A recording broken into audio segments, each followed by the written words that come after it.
उत्तर प्रदेश की तरह यहाँ पर भी बहुजन समाज के लोगों को एकजुट करके और जो तमाम तरह की मुसीबतें उनके ऊपर सरकार ने पाबंद की है उनसे निकालने के लिए हम लोग कमर कस चुके हैं। मेरा विश्वास है इस बार आजाद समाज पार्टी पिछले प्रदर्शनों से ज़्यादा अच्छा प्रदर्शन यहाँ पर करेगी और ताकत बन के उभरेगी और लोगों की समस्या से निजात दिलाएगी। ये सब काम प्रदेश के अध्यक्ष जी और हमारे प्रभारी जो है वालिया जी वो सब बताएंगे। शिक्षा की बात की, मुझे बहुत दुख के साथ कहना है कि बीपीएससी के बच्चों के साथ उनका जो विरोध था नॉर्मलाइजेशन को लेकर, पहले उत्तर प्रदेश में ये हुआ इलाहाबाद में, पहले वहां की सरकार ने किया, उनकी कॉपी यहाँ की सरकार ने की और जिस तरह से बीपीएससी के बच्चों पे जो है लाठीचार्ज करने का काम किया, ये सरकार की कायरता है।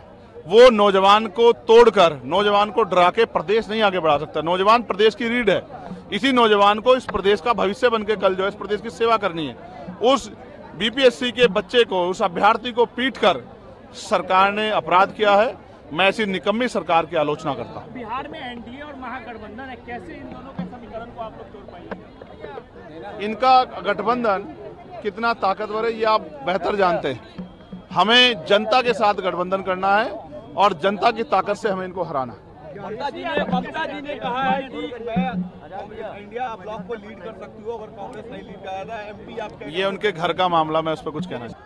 साथियों, मैंने बहुत सारी समस्या आपकी सुनी, वक्ताओं के माध्यम से मंच पे मैंने बहुत सारी समस्याओं को जाना और एक बहुत बड़ी संख्या यहाँ माताओं बहनों की भी है जो बड़े लंबे समय से जिम्मेदारी से इस मंच की तरफ देख रही हैं। बहुत बड़ी संख्या में नौजवान और जिम्मेदार लोग भी पहुंचे हैं।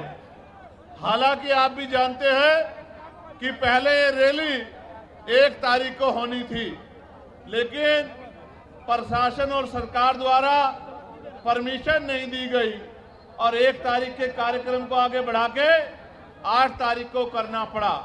शायद सरकार की ये मंशा रही होगी कि जब 1 तारीख को कार्यक्रम नहीं होगा तो 8 तारीख का कार्यक्रम फेल हो जाएगा। लेकिन मैं ये समझता हूं कि वो आपकी शक्ति से अनभिज्ञ है, उनको आपके संघर्ष की जानकारी नहीं है, इसलिए उनको ऐसा लगा कि अगर 1 की जगह कार्यक्रम किसी अन्य तिथि में होगा तो कार्यक्रम सफल नहीं होगा। मैं मुख्यमंत्री जी को ये कहना चाहता हूं कि ये तो मात्र टेलर है, पिक्चर तो आने वाले समय में हम लोग आपको दिखाएंगे। सम्मानित साथियों, ये देश 15 अगस्त 1947 को आजाद हुआ है।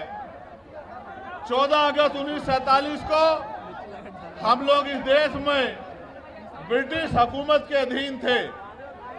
ब्रिटिश हुकूमत के अधीन होने के कारण इस देश में बहुत सारे हक अधिकार हक वंचित समाज के लोगों को नहीं थे। यहाँ तक कि इस देश में सदियों से चली आ रही कुप्रथाएं भी थी, जिनमें विधवा विवाह न होना, बाल विवाह होना, महिलाओं को सती प्रथा जैसी कुरीतियों का सामना करना और भी ऐसी बहुत सारी कुरीतियां और प्रतिबंध लगा के हक वंचित समाज के लोगों को गरीबी, बेबसी, लाचारी और जुल्म जाति का जीवन जीने के लिए मजबूर किया गया था। ये बात मैंने आपको इसलिए बताई कि आज भी आपकी समस्याओं में ये समस्याएं प्रमुख हैं कि रोटी, कपड़ा, मकान जो बुनियादी जरूरत है, खाने के लिए रोटी, पहनने के लिए कपड़ा, सर ढकने के लिए छत, पीने के लिए साफ पानी और आत्मसम्मान का जीवन, ये बुनियादी जरूरतें हैं। 75 साल की आजादी के बाद भी आज तक सरकारें अंतिम व्यक्ति को रोटी, कपड़ा, मकान, अच्छे कपड़े और पीने के लिए पानी की व्यवस्था कराने में कामयाब नहीं हो पाई। ये इस लोकतंत्र का सबसे बड़ा फेलियर है।